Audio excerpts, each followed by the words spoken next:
ya ayyuhalladzina amanu anfiqu min thayyibati ma kasabtum wa mimma akhrajna lakum minal ardh. Wahai orang-orang yang beriman, infakkanlah dari segala sesuatu yang baik, ya, min ini ya, dari sebagian yang baik yang kalian hasilkan. Maka sabtum, hasil usaha apa saja di sini masuk.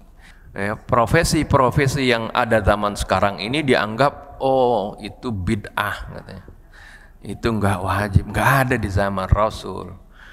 Yang jadi ditekan harus berzakat petani, peternak, ya, pedagang, itu saja yang ditekan. Sedangkan orang-orang yang dapat menghasilkan penghasilan yang dari berbagai bidang saat ini, jadi nggak wajib seperti itu, dianggap bid'ah lagi.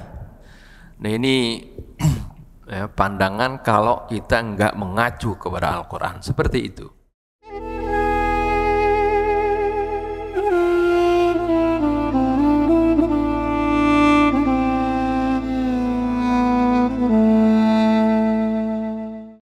Assalamualaikum warahmatullahi wabarakatuh.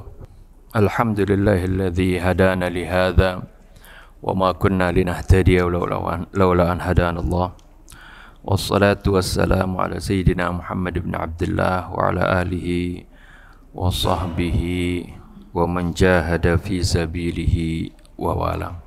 Yang sama-sama kita hormati guru kita Al-Habib Hussein bin Hamid Al-Attas, para asatidz, para hujjaj, hadirin dan hadir sekalian yang dimuliakan Allah Subhanahu wa taala. Alhamdulillah wa syukurillah, kita panjatkan puji syukur kita kehadiran Allah Subhanahu wa taala atas segala karunia-Nya, rahmat-Nya, taufik serta hidayah-Nya yang senantiasa tercurah kepada kita, terutama sekali nikmatul iman wal Islam, dan juga nikmat bagaimana kita masih Allah Subhanahu wa taala berikan kesempatan untuk menjalankan ibadah di bulan Ramadan ini. Hadirin dan hadirat sekalian, seperti janji saya sebelumnya, yaitu kita akan menerangkan tentang besaran zakat yang dikeluarkan, ya, sesuai dengan janji minggu lalu setelah kita menerangkan suratul Anfal, wa'lamu annama ghanimtum min syai'in fa anna lillahi khumsahu wa lirrasuli wa lidhil qurba wal yatama wal masakin. Sebagaimana biasa, marilah kita awali dengan baca umul kitab suratul Fatihah. Semoga dengan bacaan umul kitab suratul Fatihah Allah Subhanahu wa taala membukakan hati-hati kita dalam memahami firman-firman-Nya. Semoga Allah Subhanahu wa taala membersihkan hati kita dari segala kotoran syirik, kibir, riya, hasud, suudzon, ghurur, dan berbagai penyakit hati lainnya. Dan semoga Allah Subhanahu wa taala memaafkan segala kesalahan dan dosa kita, kesalahan dan dosa kedua orang tua kita, para guru kita, orang-orang yang telah berjasa kepada kita, juga saudara-saudara kita kaum mukminin wal mukminat. Ala hadhihi an-niyyah wa kulli niyatin salihah wa ila hadratin nabi Muhammadin sallallahu alaihi wasallam. Al-Fatihah. أعوذ بالله من الشيطان الرجيم بسم الله الرحمن الرحيم الحمد لله رب العالمين الرحمن الرحيم مالك يوم الدين إياك نعبد وإياك نستعين اهدنا الصراط المستقيم صراط الذين أنعمت عليهم غير المغضوب عليهم ولا الضالين. Kita baca surat Al-Baqarah ayat 267 ya. يا أيها الذين آمنوا أنفقوا من طيبات ما كسبتم ومما أخرجنا لكم من الأرض ولا تيمموا الخبيث منه تنفقون ولستم بآخذيه إلا أن تغمضوا فيه واعلموا أن الله غني حميد الشيطان يعدكم الفقر ويأمركم بالفحشاء والله يعدكم مغفرة منه وفضلا والله واسع عليم صدق الله العظيم وصدق رسوله النبي الحبيب الكريم ونحن على ذلك من الشاهدين والشاكرين والحمد لله رب العالمين سبحانك لا علم لنا إلا ما علمتنا إنك أنت العليم الحكيم ربنا زدنا علما وألحقنا بالصالحين ربنا لا تزغ قلوبنا بعد إذ هديتنا وهب لنا من لدنك رحمة إنك أنت الوهاب رب اشرح لي صدري ويسر لي أمري واحلل عقدة من لساني يفقه قولي أما بعد. Ya mungkin antum sudah dapat lembaran ini. Ini handout ini saya bikin karena waktu itu melihat selalu kalau ada spanduk-spanduk tentang anjuran untuk berzakat, selalu jangan lupa zakatnya 2,5%. Itu selalu. Ini yang selalu ditunjukkan. Sehingga inilah yang menjadi ikon zakat kita kaum muslimin di Indonesia 2,5%. Dan ini juga yang menjadi bahan cemoohan gitu. Ada seorang pendeta di YouTube. Wah, zakat kita lebih hebat, lebih besar dari kaum muslimin. Ya, mereka itu mengeluarkan 10%. Kaum muslimin hanya 2,5%. Apa benar seperti itu? Nah, ini saya tulis dalam bentuk tanda tanya seperti itu. Jadi di sini kita terangkan bagaimana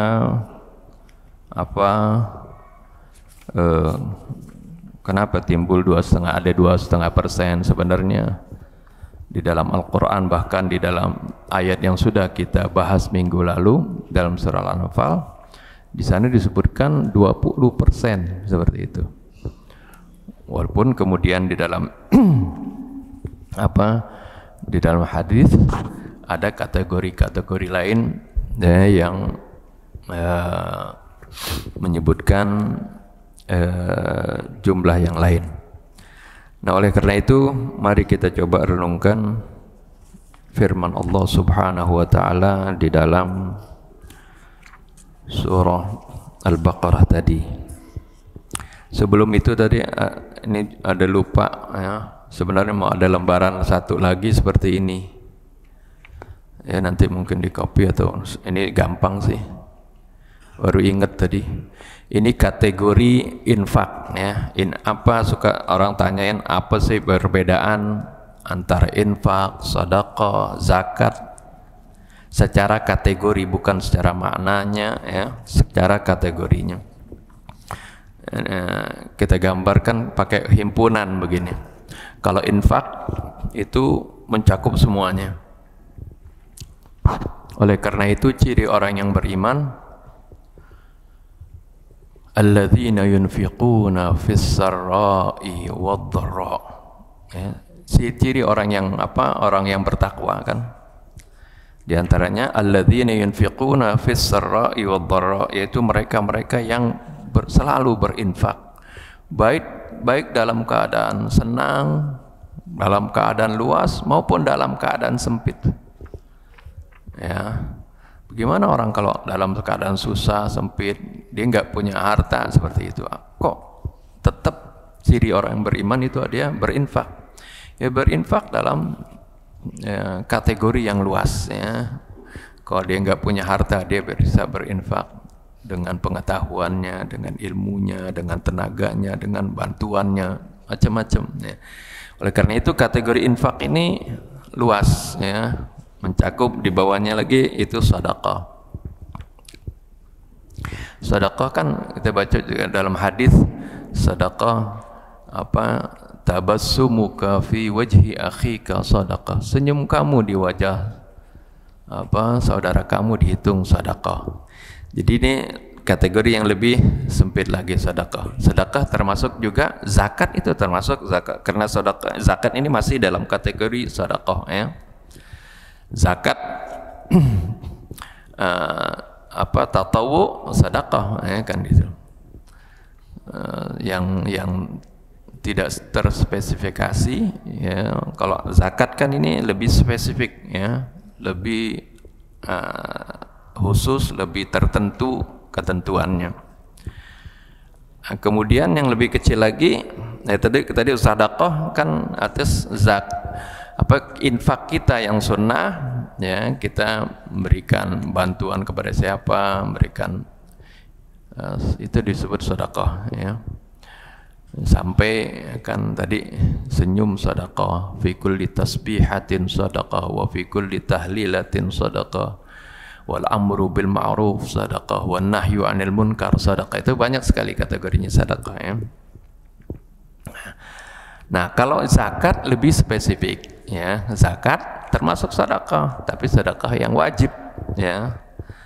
Itu lebih spesifik sehingga di dalam kaidah fikih disebutkan zakat itu merupakan harta yang dikeluarkan secara khusus ya, dengan jenis khusus, kadar yang khusus, waktu yang khusus ya.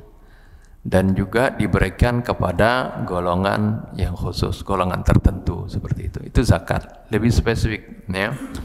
Nah, zakat ini enggak setiap orang jadi wajib ya. Karena bagi mereka yang enggak punya harta, ya enggak wajib zakat. Tapi infak sedekah ya tetap dianjurkan, karena infak sedekah enggak perlu nunggu nisab. Ya, enggak perlu nunggu hartanya banyak, enggak, dia bisa sedekah, dia bisa infak kapan saja. Makanya kata infak sedekah lebih luas kategorinya ya. Dan yang lebih kecil lagi zakatul fitri. Nah, ini lebih khusus lagi, spesifik. Ini jadi makanya bagiannya lebih kecil di sini. Ya, karena kalau tadi zakat secara umum itu dibagikannya misalnya kepada 8 asnaf itu kan. Kemudian macam-macamnya zakat, ada zakat tijarah, ada zakat pertanian, ada zakat peternakan, ada zakat profesi, macam-macam zakat. Tapi kalau zakat fitri lebih spesifik lagi. Ini mau zakat yang khusus ya, untuk diberikan sebelum hari raya Idul Fitri. Dan juga ya ini lebih khusus, artinya dia itu untuk memberikan makan kepada fakir miskin. Dan kategorinya hanya fuqara dan masakin. Jangan zakat fitrah terkumpul, wah buat pembangunan masjid, jangan. Ini khusus untuk fuqara wal masakin ya.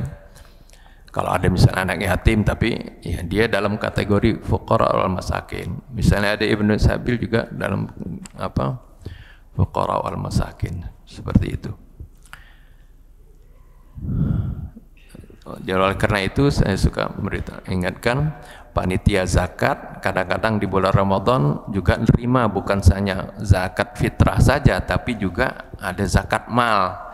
Nah, pisahkan ya, karena kategorinya beda. Zakat mal nanti bisa sebagian misalnya untuk fisabilillah, untuk masjid atau apa seperti itu bisa. Tapi kalau zakat fitrah nggak bisa ya, hanya untuk fuqara wal masakin, agar supaya mereka ikut bergembira ya dengan kaum muslimin yang lainnya di hari raya Idul Fitri ya. Nanti lebih jelasnya ini kategori aja ya, sebagai kategori supaya jangan bingung antara infak, sedekah, zakat dan zakat fitrah. Jadi simpel dengan teori himpunan. Dulu belajar matematik begitu kan. Teori himpunan. Ya, kita kembali ke ayat yang kita baca tadi. Di sana Allah Subhanahu wa taala menerangkan, ya ayyuhalladzina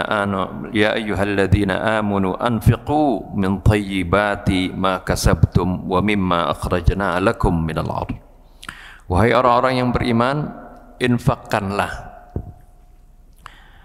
dari segala sesuatu yang baik, ya, min ini ya, dari sebagian ya, yang baik yang kalian hasilkan, maka sabtum. Lihat ini kategorinya, apa yang kalian hasilkan, hasil usaha apa saja di sini masuk, ya.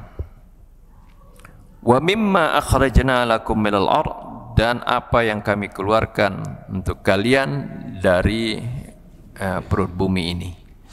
Nah, ini jadi mencakup kalimat Al-Qur'an ini simple, pendek, tapi mencakup berbagai hal, ya. Dan oleh karena itu bisa diterapkan di zaman Rasul, di zaman sahabat, di zaman tabi'in, di zaman tabi'it tabi'in, ya, dan zaman sekarang maupun zaman yang akan datang. Itulah ayat Al-Qur'an ini. Kalau disebutkan min thayyibati ma kasabtum, dari sebagian hasil usaha kalian yang baik, ya, itu masuk usaha saja, apa saja yang menghasilkan uang di sana. Ya, kalau dulu usaha di sini, dulu dijelaskan oleh Rasulullah hanya perdagangan, perniagaan itu, ya, itu ada zakatnya seperti itu. Tapi kalau Allah Subhanahu wa taala menerangkan di sini, dari segala sesuatu yang baik yang kalian hasilkan. Nah, ini mencakup banyak. Nah, kalau orang hanya mengacu kepada apa yang diterangkan oleh Rasul, ya, karena Rasulullah SAW menerangkan sesuatu sesuai zamannya, sesuai apa yang dialami oleh para sahabatnya waktu itu. Rasulullah nggak mungkin menerangkan segala sesuatu yang belum terjadi harus dikeluarkan zakatnya, enggak. Ya, Rasulullah menerangkan, yang wajib dizakatkan hasil perdagangan, pertanian, kemudian dari peternakan, diterangkan itu semuanya, karena itulah yang menjadi komoditas yang menghasilkan pada waktu itu. Nggak mungkin Rasulullah SAW menerangkan nanti kalau kalian menghasilkan kelapa sawit, menghasilkan minyak, itu harus minyak dari minyak bumi harus dizakatkan. Orang bingung nantinya. Apalagi kalau sekarang, kalian bisa kalau melakukan aktivitas jasa, ya, kalian menghasilkan banyak pemasukan, maka harus kalian infakkan, harus kalian zakatkan. Ini juga kan nggak ada di zaman Rasul seperti itu, apalagi yang sekarang, ya, banyak orang menghasilkan sesuatu dengan advertising, dengan software, dan dengan macam-macam yang mana hasilnya jauh melebihi dari petani, ya, atau peternak, ya. Tapi profesi-profesi yang ada zaman sekarang ini dianggap itu bid'ah, katanya. Itu enggak wajib, enggak ada di zaman Rasul. Yang jadi ditekan harus berzakat petani, peternak, ya, pedagang, itu saja yang ditekan. Sedangkan orang-orang yang dapat menghasilkan penghasilan yang dari berbagai bidang saat ini, jadi nggak wajib seperti itu, dianggap bid'ah lagi. Nah, ini ya, pandangan kalau kita nggak mengacu kepada Al-Quran seperti itu. Kalau hanya kita berpatokan kepada riwayat hadis, ya. Kita harus pahami riwayat hadis, kita harus ikuti kalau itu sesuai dengan Al-Qur'an. Dan juga kita harus pahami riwayat hadis itu apa yang diterangkan Rasul, terutama dalam hal-hal yang mutahawilat, hal-hal yang berubah. Apa yang diterangkan oleh Rasul itu adalah disesuaikan dengan kondisi dan situasi pada zaman tersebut. Ya, itu ya. Ini dari ayat ini begitu luas ya. Jadi yang termasuk kasab di sini hasil usaha macam-macam kalau sekarang. Ya. Dan juga wa mimma akhrajna lakum minal ardh, apa yang kami keluarkan untuk kalian dari bumi ini juga macam-macam. Dari bumi, dari laut, ya. Itu macam-macam penghasilan. Itu juga wajib dizakatkan. Ya, ada minyak, ada nikel, ada timah, ada emas, ada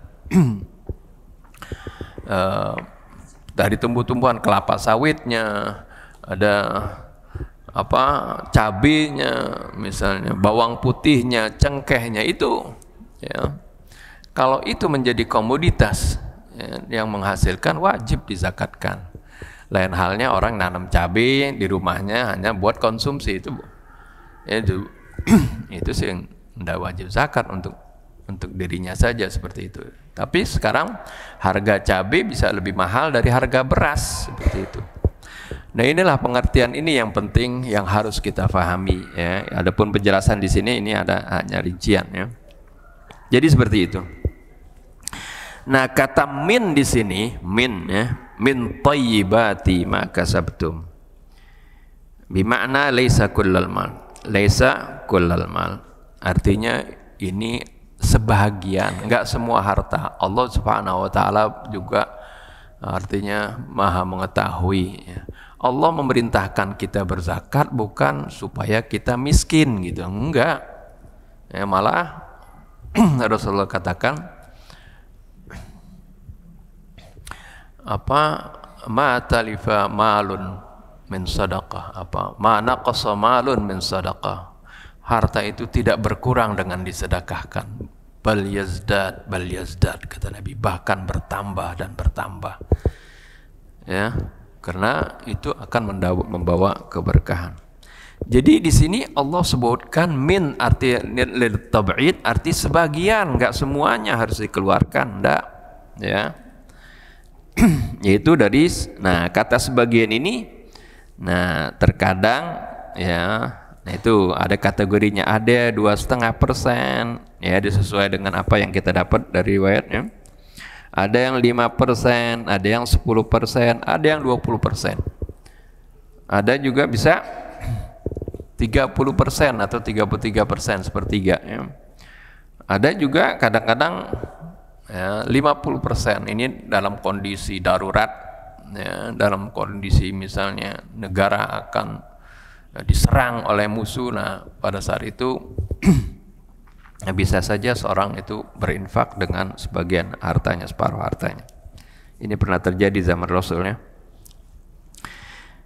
Nah, di antara nilai-nilai ini 2,5%, ada yang 5%, 10%, 20%, yang disebutkan di dalam Al-Quran yang tertera, yaitu yang minggu lalu kita terangkan, ya, wa'lamu annama ghanimtum min syai'in fa anna lillahi khumsahu.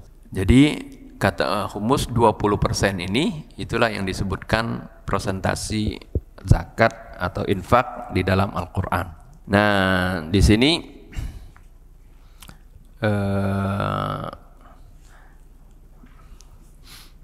nilai-nilai tadi itu dapat dari mana, ya? Di dalam Al-Quran yang disebutkan di sana, ya, di halaman berikutnya itu sudah kita terangkan tadi, yaitu di dalam surah Al-Anfal ayat 41, ya. Kata khumus itu 1/5. 1/5 itu kan 20%, ya. 1/5 itu 20%. Itu diterangkan di sana, ya, kepada siapa saja yang 20% ini dibagikan. Di dalam fiqih, ya, di kalangan Syafi'iyah misalnya, itu sering difahami kata 20% ini hanya ya yang pertama, ghanimtum, kata ghanimah di sini ya hanya diartikan sebagai rampasan perang. Ya.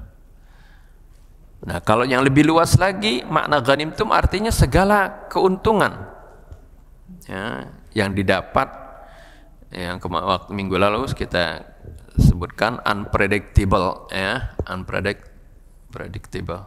Arti yang tidak terduga-duga. Sama seperti kalau orang berperang kan nggak selalu dia akan dapatkan ghanimah kan, kalau dia kalah ya nggak dapat kan. Kalau kemudian dia menang ya, keuntungannya juga nggak bisa diprediksi berapa dia dapatnya kan gitu. Itu contoh keuntungan yang didapat yang tidak diduga-duga seperti itu. Dan di fikih biasanya kita masih jumpai ini, walaupun sebenarnya kata ma ghanimtum ini, apa yang kalian dapati dari keuntungan itu kan banyak kategorinya. Tapi di fikih hanya disebutkan rikaz, dalam masalah rikaz. Artinya barang temuan. Ya kalau orang gali sumur misalnya, nggak taunya lagi gali sumur dia dapat harta karun. Ya, ada emas misalnya itu. Nah, itu wajib dizakatkan 20%. Itu hanya itu yang diartikan. Ya, padahal ini maknanya jauh lebih luas. Ini yang 20%. Adapun yang kedua, keterangan dari hadis Nabi, yaitu yang menerangkan tentang 10% dan 5% ya. Ini disebutkan ya dalam hadis riwayat Abu Dawud ya. Ini dengan sanad yang sahih ala syartil Bukhari ya gitu. Dari Ibnu Umar radhiyallahu anhu qala Rasulullah sallallahu alaihi wasallam fima saqatis samaa'u wal anharu wal uyunu aw kana ba'lan al ushru wa fima saqat bis sawa'i wa aw an nadhi nisful ushur. Ya, dari Ibnu Umar radhiyallahu anhuma, dia berkata, sungguhnya Nabi sallallahu alaihi wasallam bersabda, pada pertanian yang disirami dari langit, arti disirami hujan dan mata air atau pengairan ya, tidak membutuhkan pembiayaan, maka itu dikeluarkan 10%. Dan yang disirami dengan pengairan yang membutuhkan pembiayaan dalam pengairannya itu lihat dikurangi 5%, karena kan untuk sebagiannya untuk pembiayaan pengairan itu dikeluarkan 5% ya, seperti itu. Nah ini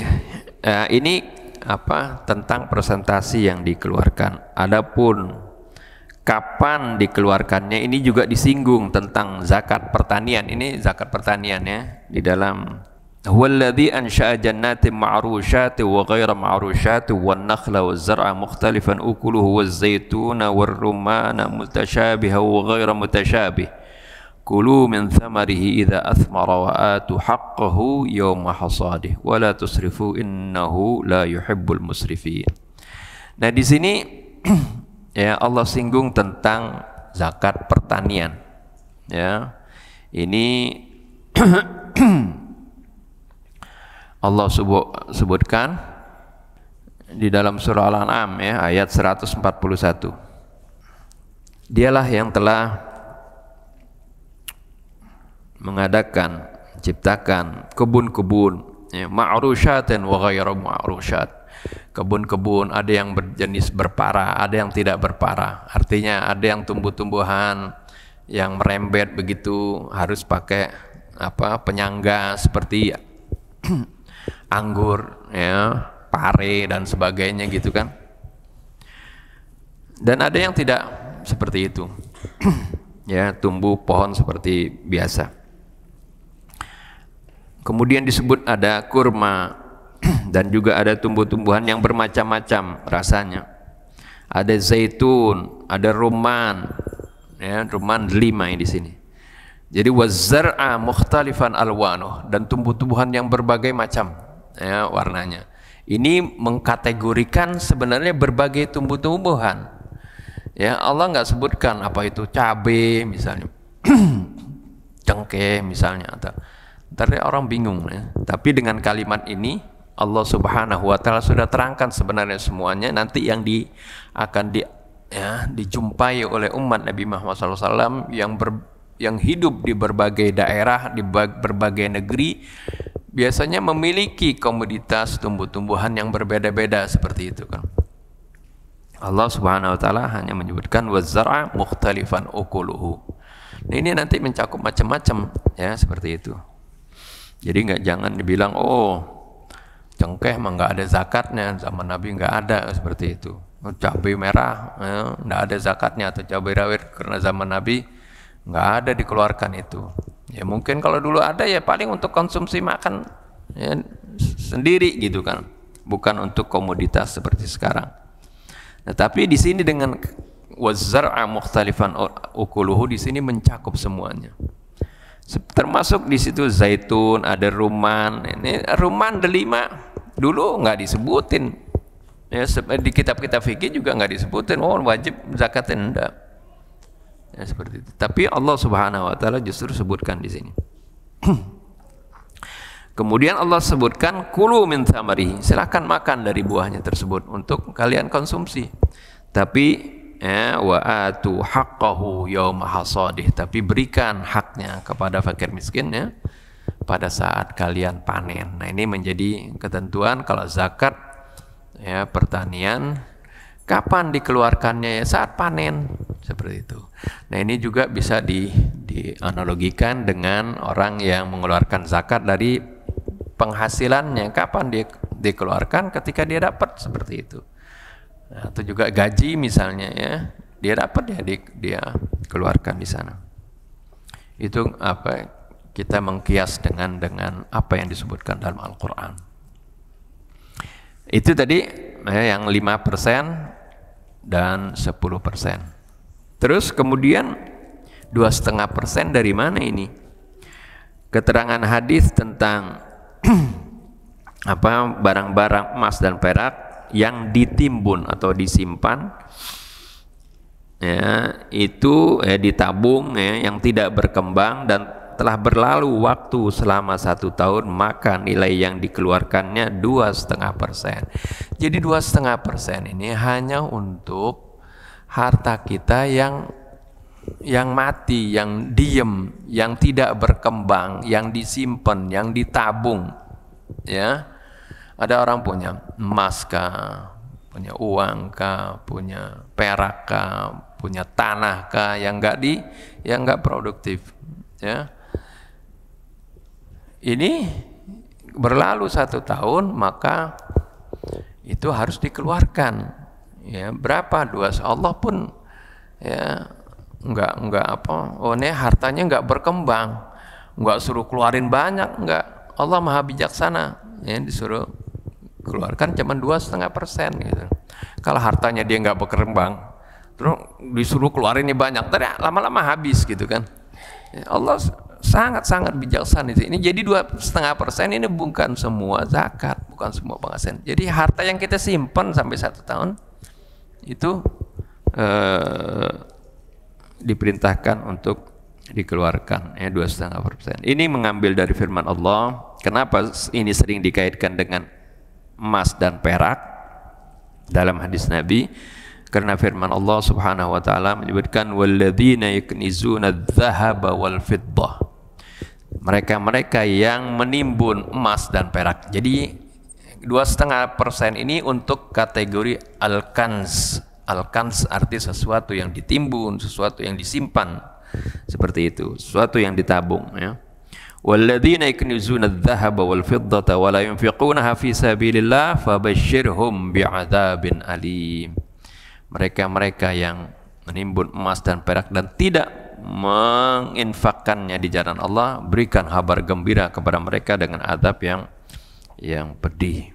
Nah, dalam konteks ancaman ayat di ataslah tentang orang-orang yang menimbun hartanya dalam bentuk emas dan perak, atau dalam konteks saat ini dalam bentuk lain ya, kan macam-macam sekarang kan, ada dolar, ada nyimpen tanah dan sebagainya. Nah, Allah Subhanahu wa taala Rasulullah SAW bersabda di sini yang diriwayatkan oleh Imam Muslim dari Abu Hurairah radhiyallahu anhu. Qala Rasulullah sallallahu alaihi wasallam ma min sahibi dhahabin wala fiddatin la yuaddi minha haqqaha illa idza kana yaumul qiyamati suffihat lahu safaihu min narin fa uhmiya 'alaiha fi nari jahannam fayukwa biha jambuhu wa jabinuhu wa dhahruhu. Ya, Rasulullah SAW bersabda, ya, tiada seorang pun yang memiliki emas dan perak lalu dia tidak mengeluarkannya haknya, zakatnya, melainkan nanti pada hari kiamat akan dibuatkan lempengan dari api neraka yang dipanaskan, lalu disetrika dengannya lambung-lambungnya, dahi-dahinya dan punggung-punggung mereka. Ini ancaman ya dari yang menimbun hartanya itu. Nah, ini diterangkan ya dalam riwayat hadis yang lain dari Imam Ali alaihissalam karramallahu wajhah, anna Nabiy sallallahu alaihi wasallam qala laisa fi aqalli min 20 dinaran syai'un wa fi 20 dinaran nisfu dinar. Riwayat Abu Dawud dan yang lainnya. Ya, dari Imam Ali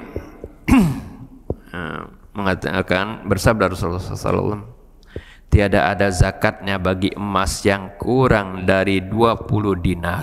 Ini yang kurang dari 20 dinar ini menjadi artinya istilahnya nisab. Kalau punya emas kurang dari 20 dinar maka tidak ada zakatnya. Ini kalau kategori zakat. Tapi kalau orang mau infak, nah infak nggak ada batasannya ya. Kalau infak, harta saya ini nggak capai nisab. Iya, nggak capai nisab, nggak wajib zakat. Tapi infak kan kapan saja kan. Alladzina yunfiquna fis sarra'i wad dharra, atau sedekah sunnah kan kapan saja seperti itu. Itulah yang Anda maksud tadi, kalau zakat itu lebih spesifik ya. Tapi kalau sedekah dan infak lebih luas maknanya ya. Nah, ini jadi yang kurang dari 20 dinar itu katanya nggak ada zakatnya. Jika sudah mencapai 20 dinar maka harus dikeluarkan sebesar setengah dinar. Setengah dari 20 kali 100% itu 2,5%. Nah, inilah angka 2,5% dari sini. Jadi kategori yang untuk barang-barang yang disimpan tadi, yang ditimbun. Itu juga itu tadi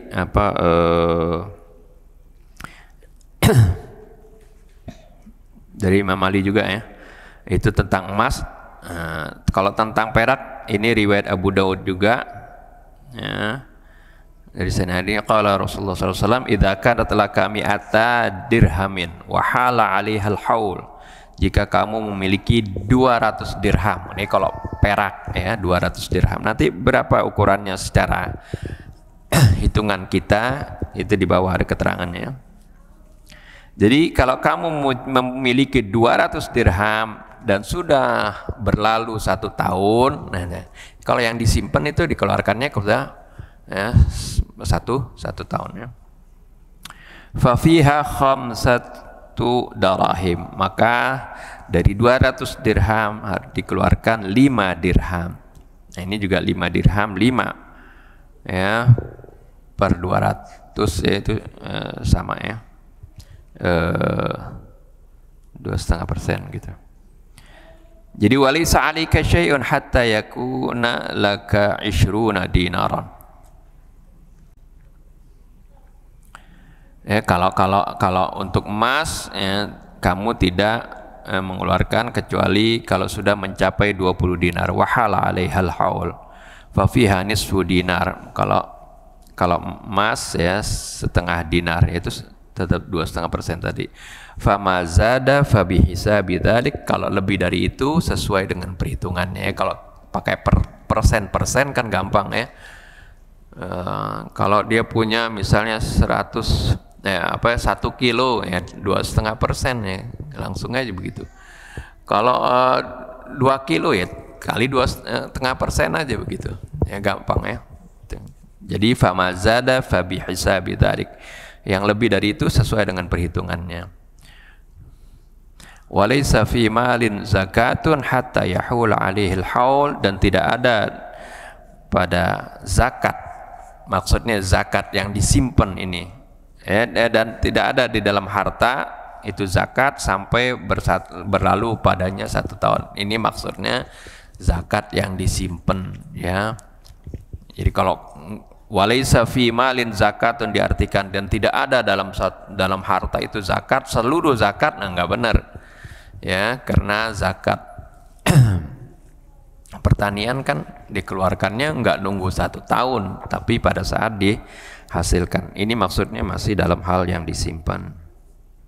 Nah, di sini juga ada riwayat hadis ya, laisa fi maduna khamsi awaqin minal wariqi sadaqah, dari Abi Sa'id Al-Khudri radhiyallahu anhu. Ya, riwayat Imam Bukhari dan Muslim. Jadi tidak ada zakat bagi perak yang kurang dari 5 uqiyah. Nah, keterangan ini 1 dinar sama dengan 1 mithqal atau 4,8 gram emas ya. Dan 20 mithqal berarti ya 20 kali 4,8 berarti 96 gram. Ini nisab emas ya. 1 uqiyah itu 40 dirham, 5 uqiyah berarti 40 kali 5 200 dirham. 1 dirham perak itu 3,36 gram, dan 200 dirham perak atau 5 uqiyah itu 672 gram. Itu ya, itu hitungannya. Ini nisab yang biasa ya. Nisabnya emas berapa sih? Ini 96 gram, ada yang bilang 92, ada yang bilang 90 gitu ya. Artinya nisab batas minimal secara kategori hadis ini ya, batas minimal seorang wajib mengeluarkan zakat. Kalau di bawah itu berarti tidak wajib, seperti itu. Itu kalau berdasarkan ini. Arti kalau riwayat hadis itu sistemnya itu seperti juklak ya. Kalau peraturan kita seperti petunjuk pelaksanaan. Kalau apa yang di dalam Al-Quran itu konsepnya, berarti itu nanti kalau situasinya berubah dengan konsep itu bisa diterapkan ya. Nah, di sini ada riwayat At-Tirmidzi qala Rasulullah sallallahu alaihi wasallam la zakata fi malin hatta yahula alaihi al-haul. Ini juga kategori tadi ya, kategori zakat yang disimpan atau kategori zakat tijarah ya juga.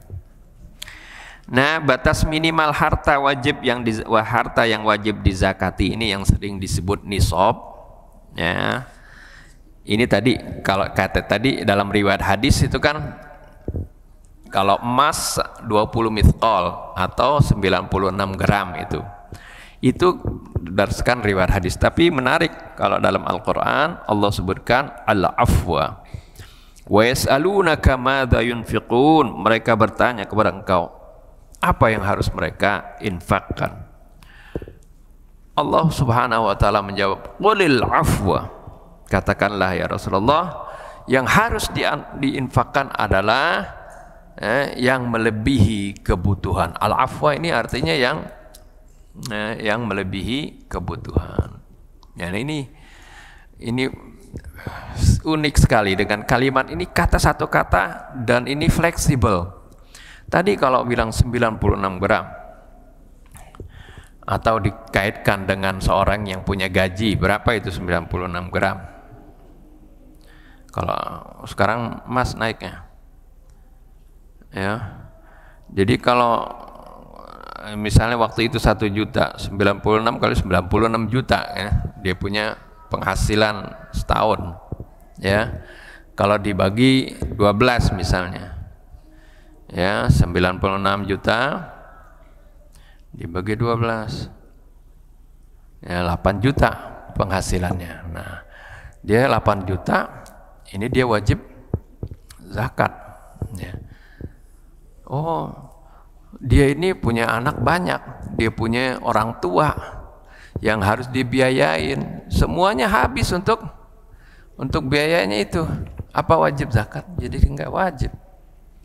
Ini fleksibilitas ini. Karena itu apa yang belum melebihi kebutuhannya, karena dia masih butuh untuk biaya anak dan istrinya, dia juga butuh membiayai orang tuanya, karena orang tua itu bukan yang harus dizakati, itu harus diinfaki, ya. Andai kata itu punya gaji 20 juta pun, ini inti biayai keluarga orang tua, habis seperti itu, nggak ada lebihnya, ya nggak wajib zakatnya. Inilah fleksibilitas kalimat Allah, al-afwa, arti yang melebihi kebutuhan, itu yang baru Jadi kalau tadi secara riwayat hadis, karena umum pada waktu itu kondisinya itu bisa diterapkan dengan disebutkan 20 mithqal, ya itu dah yang dicontohkan langsung oleh Nabi seperti itu. Tapi lihat Al-Quran, ya, bagaimana Al-Quran ini memiliki fleksibilitas yang lebih luas lagi, ya. Jadi al-afwa tadi dengan kata al-afwa, misalnya dia gajinya di bawah 8 juta, misalnya 7 juta, ini hanya contoh ya, 7 juta atau 5 juta, cuma dia hidup sendiri, kelebihannya biayanya udah cukup kurang dari itu, ya itu jadi wajib zakatnya. Nah ini ya, jadi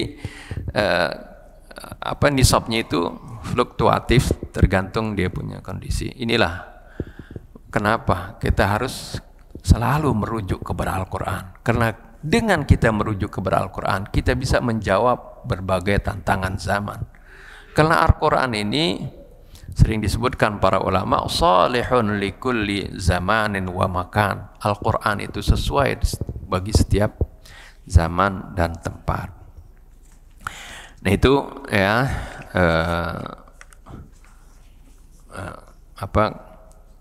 keterangannya ada di sana ya.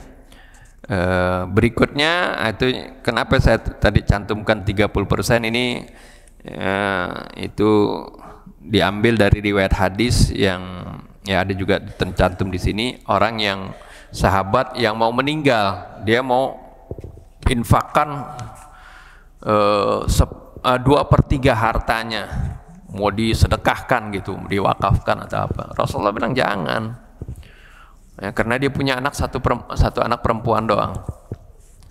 Terus diturunin, kalau begitu saya mau infakkan separuh ya Rasulullah. Rasulullah bilang jangan. Diturunin lagi, kalau begitu 1/3 ya Rasulullah. Ya kira 33% lah atau 30% gitu. Rasulullah bilang 30% ini juga 1/3 sudah banyak. Rasulullah ingatkan, sungguhnya kamu kalau meninggalkan keturunanmu itu dalam keadaan cukup, itu lebih baik daripada kamu meninggalkan mereka dalam keadaan miskin, minta-minta sama orang. Nah, ini dari sini jadi ya kita sebut tadi 30%. Ya, kita lanjut ke kesimpulan ya. Dari apa yang kita paparkan di atas menjadi jelas bahwa dari firman Allah Al-Quran surat Al-Baqarah 267 tadi, pengertian sebagian dari hasil usaha maupun hasil bumi itu berarti bisa 2,5%, bisa 5, ya, bisa 10, bisa 20, bisa 30 dan sebagainya. Dan setiap dari masing-masing kadar tersebut adalah untuk kategori tertentu dari harta yang kita miliki. Bukan semuanya harta yang kita miliki zakatnya selalu 2,5% kan ya. Nah dari itu ada kesimpulannya di sini bawahnya. Yang pertama yang 2,5% untuk apa di sini?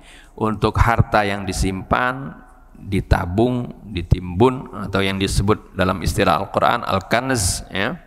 Baik berupa emas, perak, berlian, tanah, bangunan yang tidak produktif ya, dan sebagainya ya. Kaila yakuna dulatan bainal aghniya'i minkum.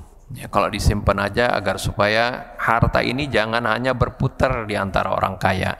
Makanya ya Allah perintahkan harta kita itu supaya diputar, dengan supaya nanti manfaatnya banyak buat masyarakat. Ya, kalau ditimbun aja enggak, manfaatnya enggak. Ya, hanya untuk orang kaya saja. Kemudian 5 dan 10% untuk usaha produktif ya. Baik berupa pertanian, perkebunan, perdagangan, profesi ya dan sebagainya. zakat yang dikeluarkan ya yaitu saat harta dihasilkan yauma hasadih ya. Ini. Kemudian 20% untuk harta yang diperoleh dari keuntungan yang tidak diduga atau yang tidak diprediksi besarnya dan terkadang dalam mendapatkannya terdapat risiko kegagalan. Ya, al-ghunmu bil ghurmi itu ada apa istilah dalam kaidah bahasa Arabnya. Seperti ghanimah ya masuk di sini, rampasan perang, hasil tambang, hadiah, bonus, tender proyek, komisi dan sebagainya. Zakatnya dikeluarkan saat dihasilkan. 30% untuk infak di luar ketentuan zakat yang dikeluarkan secara sukarela seperti wasiat, wakaf, amal jariah dan sebagainya.